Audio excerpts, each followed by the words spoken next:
Welcome back to Franklin Covey's twice-weekly podcast on leadership with Scott Miller. I'm your host, where every Tuesday and Friday I have the ongoing privilege now for 6+ years, 350 episodes taped, where I have the honor of sitting here and shining the Franklin Covey leadership spotlight on some of the world's most renowned influencers, best-selling authors, business titans, Harvard School fellows and professors, people that have survived major tragedies or made major discoveries that make all of our lives as leaders more effective. Perhaps each of you are either a formal leader in an organization leading people, perhaps you're an informal leader in your family with your friends on a committee on some kind of service organization. This podcast is designed to invest in you each week, and sometimes we highlight Franklin Covey's internal thought leaders as the most trusted leadership firm in the world, and other times we like to pick people out that we think have a great point of view. Today, our guest wrote perhaps the best titled book in printing, Burn the Boats. His name is Matt Higgins. You know him as a serial entrepreneur. He is a frequent guest shark on Shark Tank. He is a frequent lecturer and teacher at the Harvard Business School, and today he's going to teach us a lot of lessons about entrepreneurials. What are the common principles that people align with and often violate on their path to business success? Matt Higgins, welcome to On Leadership. Thanks for having me, and thanks for the shout out on my title. It's very true, sir. It's excellent. Burn the boats is a strategy we often debate in the C-suite around, should we burn the boats? Should we not? Should we have something to go back to? Your tagline is toss plan B overboard and unleash your full potential. Matt, we're going to get into a half dozen key business principles through stories and concepts you teach. What I would like you to do is reorient our audience back to your journey, some of the different sporting investments you've made in terms of your career, some of the businesses that you've owned or co-owned, and I'd love to have you start literally in high school. We're going back to the beginning. We begin at the beginning. So thanks for having me, first of all. My journey begins in Queens, New York. I grew up in abject poverty. Those words sort of lose their meaning, sort of cliche, but what does that mean? It means I grew up on blocks of government cheese that literally said, brought to you by the USDA. And I would sell flowers on street corners and scrape gum under tables at McDonald's, basically anything I could do to survive. And I was born to a disabled mom. She actually had obesity and everything that goes along with it. By the time she passed, she was almost 400 pounds. So my early framework was this desperation of taking care of a parent. Also, like a kid, you just want to be selfish. So how do I escape through poverty? And then spending many, many years just realizing that the cavalry wasn't going to come. And my original burn the boats moment, which was the genesis of this book, I didn't have language for it when I was a kid, was out of desperation. I came up with a life hack.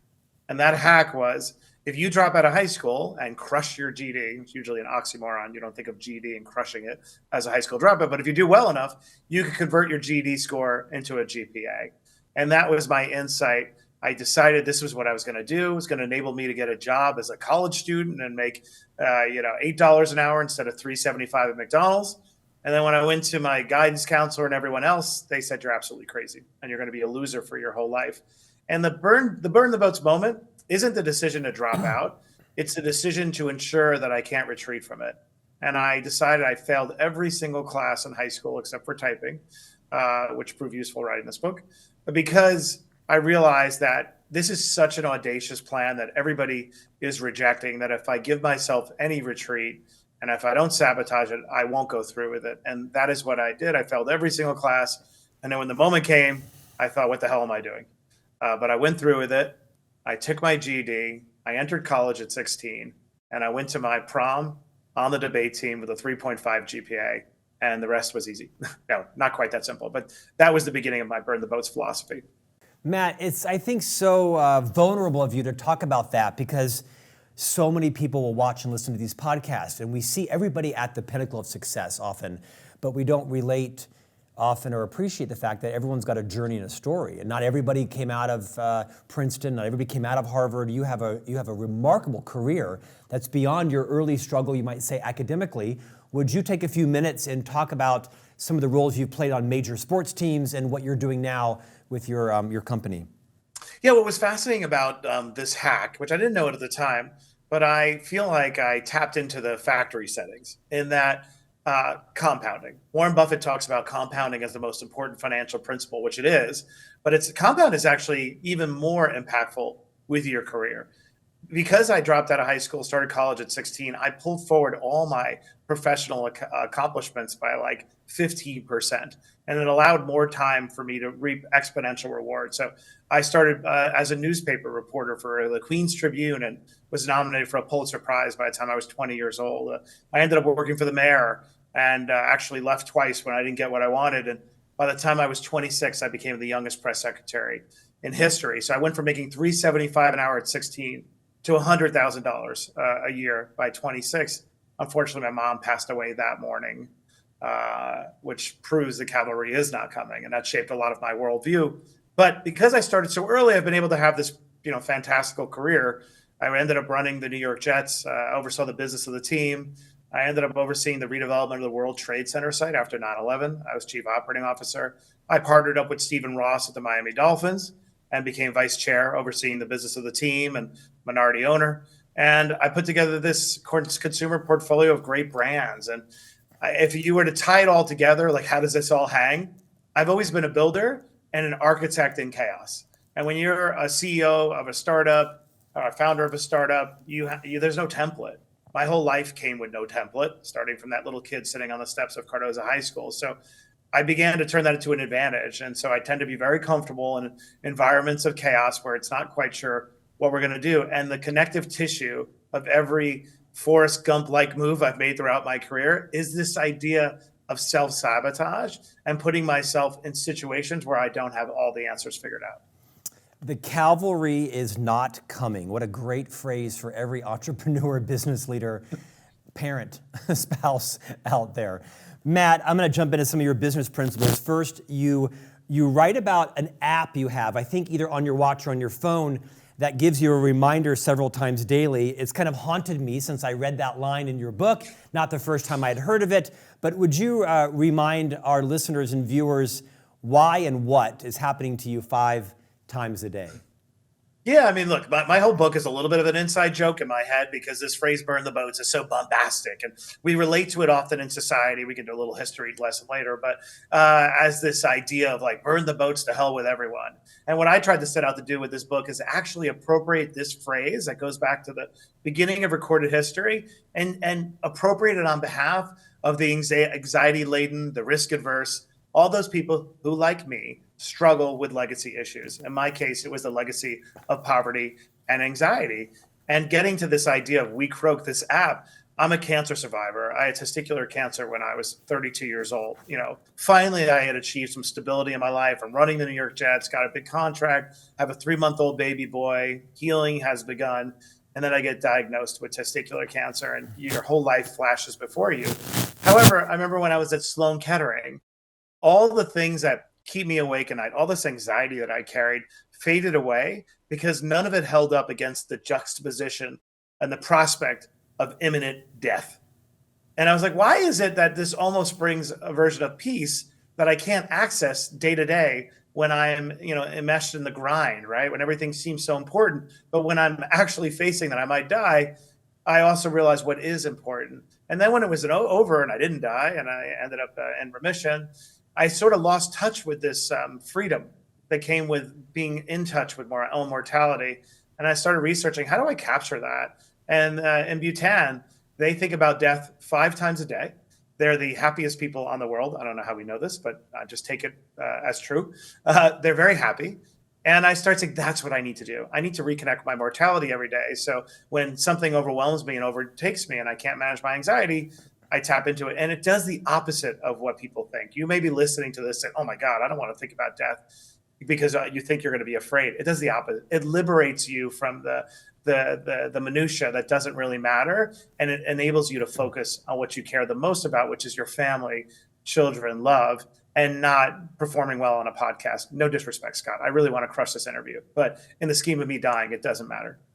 So far, so good. If I'm not mistaken, in your book, you write that there's an app called We Croak, We Croak, and it pings you 5 times a day and reminds you simply that you're going to die. Yeah, in a very lyrical way. Sometimes it's, Socrates or it's something obscure, but it's not. It would be a little bit redundant if it's like you're gonna die. But yeah, it pings me. My kids think I'm insane, so I have to just secretly go when it goes off, like, oh, here's dad again, thinking about death. I actually think there's a great reminder to all of us about how precious our time here in this life, regardless of what you believe or may know or may think or may hope is happening in some subsequent life. It really helps to focus you on what's important, where you're spending your time, which leads me to this next business principle. In your book, you write this section called, I've already put in so much time, energy, and money. And you teach this concept around what you call sunk cost. Let me read you a sentence and I'll have you elaborate.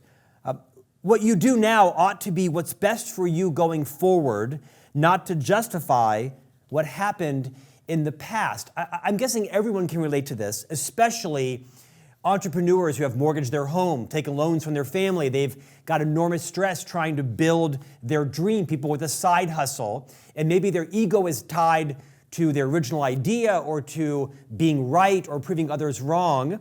Give us a little masterclass in how do we know when sunk cost is a smart business principle to stay aligned to, and when that is dragging you down, you have to burn the boats and pivot to something else.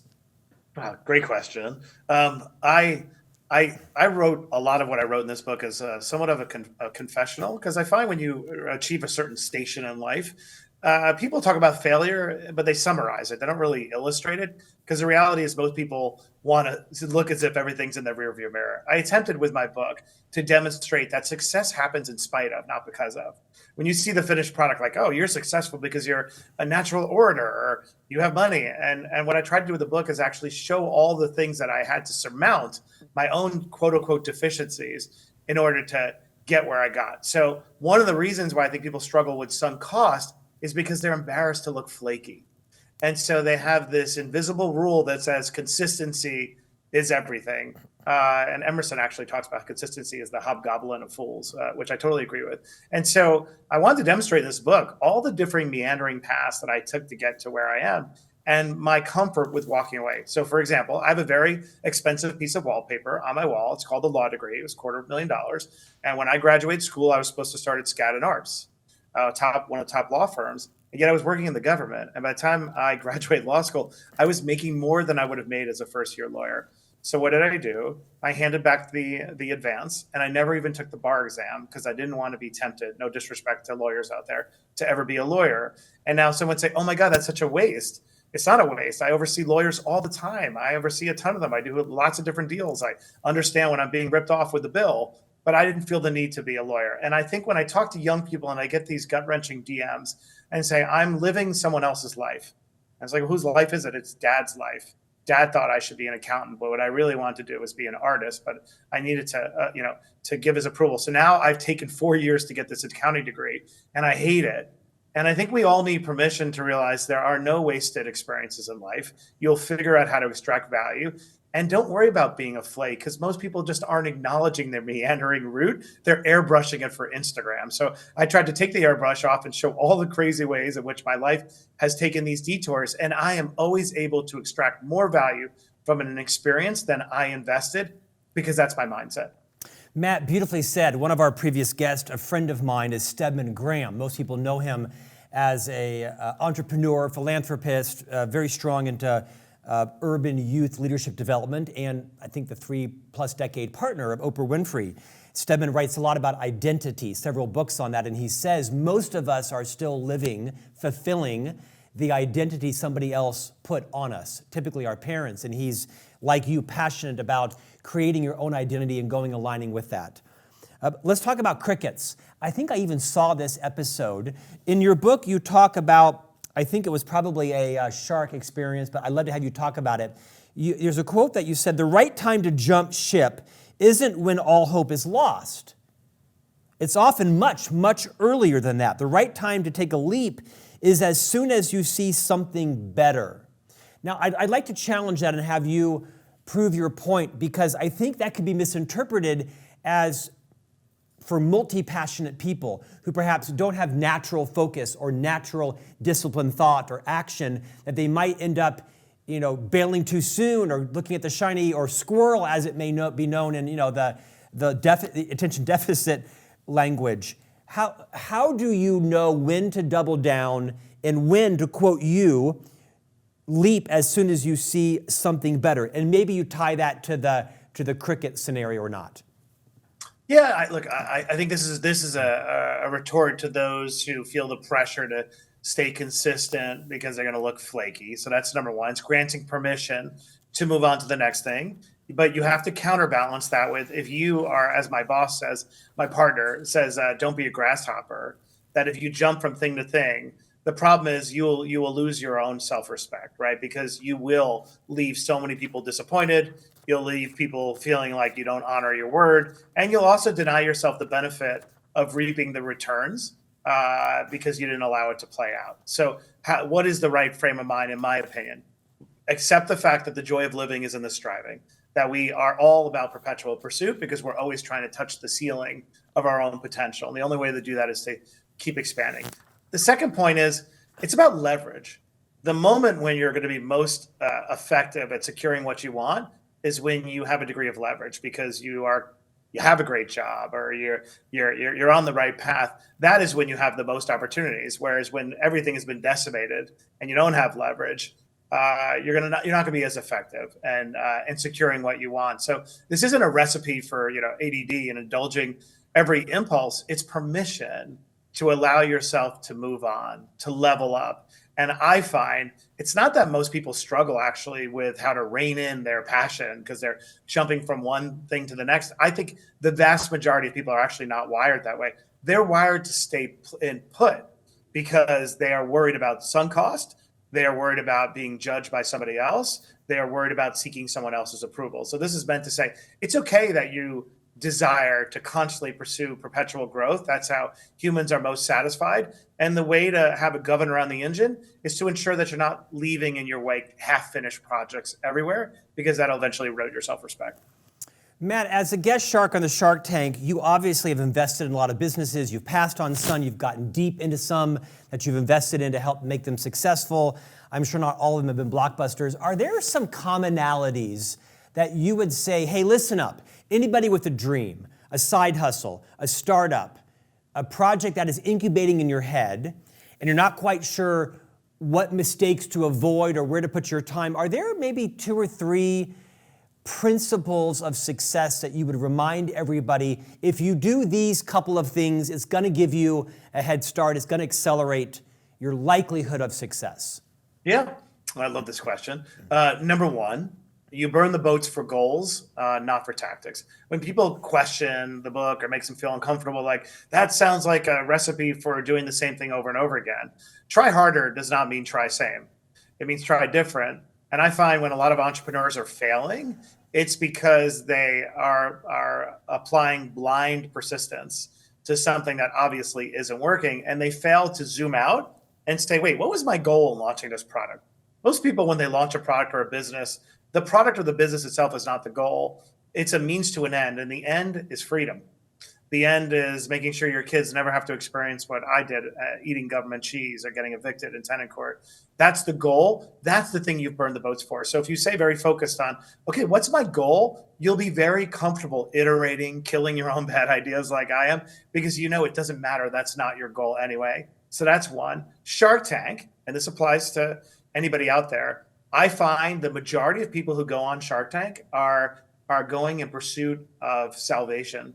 They have amplified that there's someone out there in the world who, if only they were to get involved, they would change the trajectory of an otherwise failing business. And that never works out. Just because Mark Cuban or somebody else invests in your company, or just because you go on that TV show, if it's a losing idea or you don't have what it takes to make it successful, that's not going to change things. And so to me, it's like a proxy for how entrepreneurs often behave when they go down the wrong path. They think the one thing is the thing. And what I've learned above all else in life, no one thing is ever the thing. No 40 under 40 award is the thing that's going to suddenly make your career all come together. No person is going to complete you. No one thing is ever the thing. So if you're an entrepreneur out there and you have decided that if you could just achieve this accolade or this single contract is going to change everything, that is the wrong thing.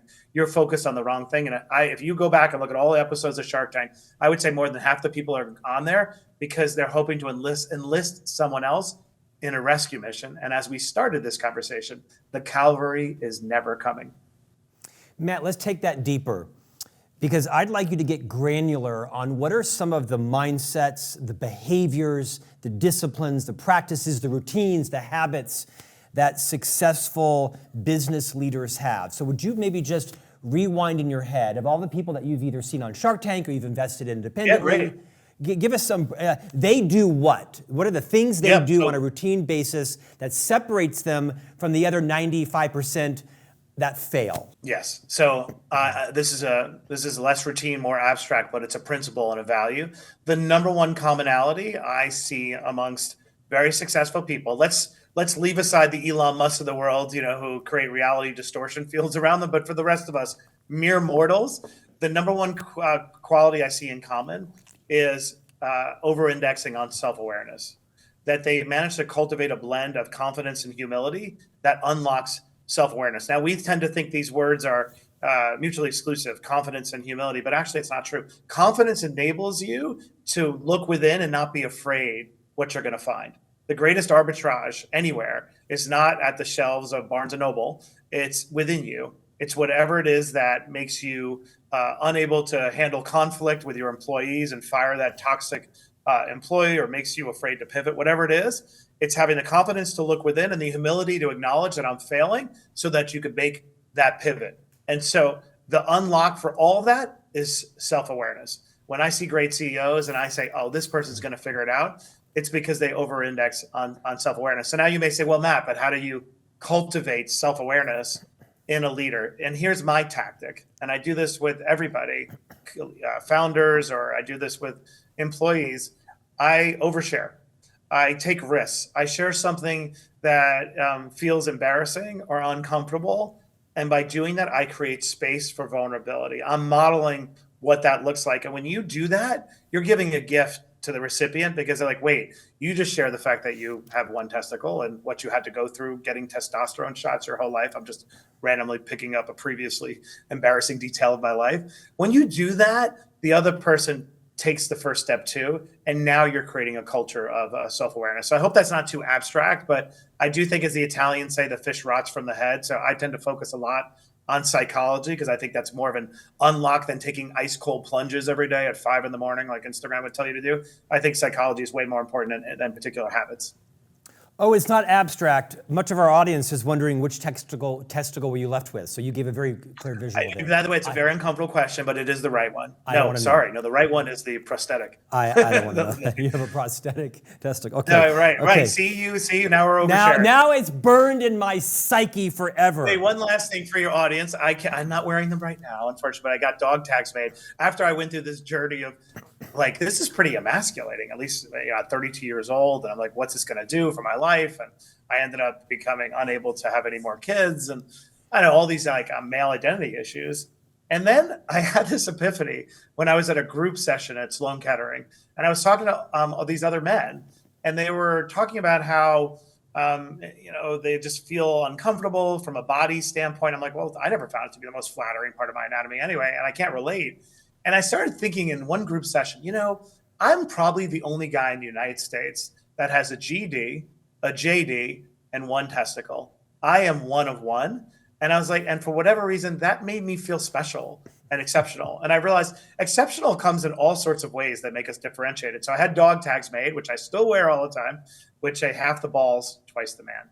See, you started, you asked which one. Now I'm going deep. No, you started it, for the record. But, Matt, on a more serious note, it's interesting that testicular cancer, I think, tends to hit men shockingly early. I have several friends that went through a very similar scenario to you. Give a little bit of a PSA on that, because I think it's important for men and girlfriends and partners and spouses and moms and whoever else is in our lives to recognize. Can you tell us what is the typical age frame of a man who contracts, if you will, testicular cancer? It's shockingly early. Yeah, so it does hit very early. I'm not going to give the scientific range. I'm going to say it's probably somewhere between 16 and 35. So if you're out there and you do feel pain, number one, and you're young, don't think you're too young to have it because I was only 32 when I had it. Two, that you don't want to wait till you feel pain because that can be too late. And there's tons of other reasons why you might feel pain in your testicles. So you want to get comfortable checking your testicles to feel for lumps. There's tons of YouTube videos about how to do that. And most importantly, I think men do not engage their own body and don't want to acknowledge discomfort or swelling because they're so afraid about what it could mean.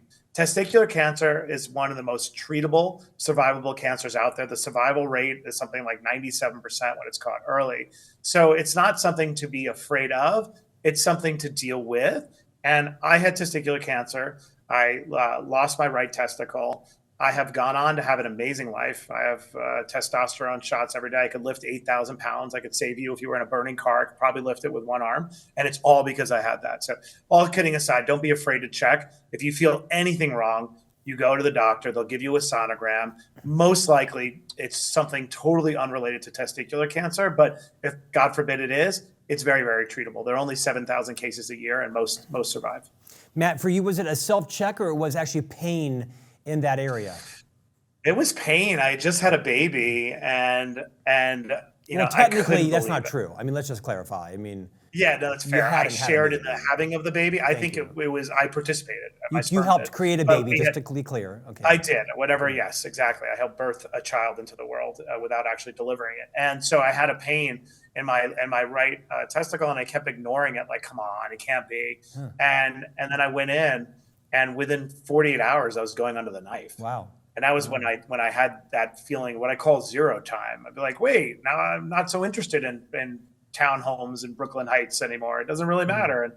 But I came out the other side of it. And I have incorporated into my identity and frankly think it's kind of badass. I mean, I know you're sitting here right now wishing you had those dog tags, which would be cultural appropriation if you tried to borrow mine. So it all worked out in the end. No. None of that last part is true. You have a friend named Mike Tannenbaum. He's a fairly well-known ESPN commentator. Great story in the book I'd like you to share. In essence, the tagline, if you will, of this, the takeaway is our greatest asset can also become our fatal albatross, right? Our strengths can become our weaknesses when overplayed. Take a few minutes and talk about Mike Tannenbaum and what's the lesson for leaders, parents, colleagues, friends, humans to learn from your spotlight on Mike. Yeah, I love this story in the book. And I'm so happy that so many people shared these vulnerable stories throughout the book. There are like 50 of them. There are people of all levels and who are carrying something. Again, the boats in my book are a metaphor for all that beckons you to retreat. So in the case of Mike Tannenbaum, he was the GM of the New York Jets. He got fired. It's a tough job. And when I ended up going to the Dolphins, we brought him over as the GM, and he got another shot. Now, Mike is one of the most intense human beings, and he deals with areas where he doesn't quite have the answers with an incredible burning intensity. Now, often that's an asset, but there was times when things were going wrong where if Mike was coming near you and he was holding like a pencil, you thought he might stab you in the eye, like literally. And if anyone else would show joy or laughter during a game or we were losing, Mike would hunt them down and be like, what's so funny? And so as time went on, his intensity started burning so hot that it was creating all sorts of problems around him. And I had to pull him aside and say, Mike, I love you and I really care about you. But that intensity that took you as a young kid and made you one of the youngest GMs and everything, that intensity is actually going to cost you your job. I don't know how it's going to go down, but I suspect we are going to be having a conversation one day and it'll be your last day in this job. You have to tackle it. And as Mike went on this journey of self-discovery, I'd go back to the Italians, the fish rots from the head. Mike had this fear of I got all this pressure on me. I'm the youngest this, I was the youngest do that. And the only way I know how to be great is to bring so much intensity and outwork everyone, and I'll eventually figure it out. Basically, he had one pitch, which was a fastball. And as he went through this process, he started working with an organizational psychologist that I bring in all the time. Her name is Dr. Finfer. It gave him permission to be flawed. It gave him permission to deal with a lot of the anxiety that he carried was because he grew up with nothing. And he was always worried about going back to that place where he had nothing, and all the issues that propel us to act in ways that are aberrant somehow, right? And he started figuring out how to construct an environment around him that would bring him peace. I mean, I show up one day and he's listening to like Air Supply, and he's got a massive fish tank in the wall, and the lights are all down. I'm like, what happened to you? She really did a number. I said, work with you, not give you a lobotomy. And anyway, long story short, I tell the story in the book of this journey that Mike had about giving himself permission to tackle this intensity and anxiety. And he came out the other side as a much, much better, more secure leader. Matt, I'm mindful of our time. I want to talk about Shark Tank because everybody's interested. We actually have two of your fellow sharks that are in the hopper to interview in the next 4 or 5 months. You are the first shark to come on our program. What's it like? What's the dynamic behind the scenes? What would people find interesting that you'd like to share about the shark community? Yeah, well, number one, it's as real as you see on TV, only it's more condensed. When I went on the show, I talk about this in the book as well. Now here, I just told you I came a high school dropout, 16 years old, GED, government cheese. Now I'm sitting on Shark Tank competing against Mark Cuban. What's funny about how they do it, everyone's very nice, but there isn't a lot of like Shark Tank mentoring school. So you always sit at the end. Oftentimes they put Lori Greiner next to you because I think she's like the Shark Den mother and like tries to calm you down. Once the cameras are on, it's so intense and you can't get a word in edgewise. So when I went on the show the night before, I was completely freaked out. I never see anybody acknowledge imposter syndrome who went on the show. So for whatever reason, maybe I'm the only guy who ever experienced it, but I experienced it in a huge way. And I had to do everything to get my head together, including listen to Eminem, Lose Yourself on a loop for like 2.5 hours just to try to get myself upped for it. And I pulled Damon John aside. Damon and I grew up 2 miles from each other in Queens. Obviously, he's black, I'm white, very different background, but he worked at Red Lobster, I worked at McDonald's. We both hustled our way to get where we are. And I felt like I could confide in him. I said, I got to tell you the truth. I'm really embarrassed, but I am so freaked out right now. I really feel like I have no business being on this set and how I'm going to compete. And he said one of the most profound things anyone's ever said to me about imposter syndrome. He said, first of all, he said, F everybody else. He said, screw them. They don't know what it's like to go through what we went through. And he said to me, Matt, you belong here because you are here. And I felt like it was, this incredibly philosophical thing from thousands of years ago. Like, of course, there is no final arbiter of belonging. And I took my seat on that set, and I competed my ass off, and I won that first deal. So, number one, authentic. Number two, towards the end, I think it's between the 9th and 10th pitch, which is a long day. They always have a shot of a drink. And I was like, come on, Matt, it was Sambuca or something. I'm like, a shot? I can barely function here. I'm so exhausted from looking at all these pitches. Every pitch ranges from about 30 minutes to 45 minutes. The money is real. And when it's your own money, you care a lot. And I'd say most of the competition is trying to get the attention of the entrepreneur back on you and away from Kevin or Barbara or whatever it is. By the way, when I went on the first time, I don't know if Mark Cuban does this all the time, but they blasted Purple Rain onto the set, and Mark Cuban's walking around with a shot singing Purple Rain with a pretty good high pitch. Matt, how many episodes have you taped? I think I did 4 episodes, and I did a bunch of updates, actually. And now I'm working on my own show. By the way, real quick, I talk about this in a book, too, that after I finish Shark Tank, this is the question I always ask myself when I do something big in life. And then you experience the inevitable melancholy after you surmount something really hard. I always feel this, right? Marathon runners feel this. Olympians feel this. I was like, now what? I realized the joy was in the training, not in the accomplishment. And I missed the training. And when Shark Tank was over, I was like, what could be even harder than Shark Tank? I was like actually creating my own Shark Tank. So I partnered up with Mark Burnett, and we created a new show called Business Hunters on CNBC that was to help guide people through the journey of becoming an entrepreneur. In the beginning of the book, I say, look, I don't know if the show will ever air, but I shot 8 episodes. I love it. And I hedged, of course, and the show got canceled. It never even aired, including all the other shows that CNBC had on night. So heartbreaking, crushing. And back to my life philosophy and principle, every crisis does open an aperture to another universe where you can extract even more value than what was taken from you. I shot that show. I learned what it takes to produce a show. I was executive producer. I was like, I'm not going to be defeated. I created my own production company. And now I'm in the process of launching 2 new business shows. Sometimes a disappointment turns into and appointment.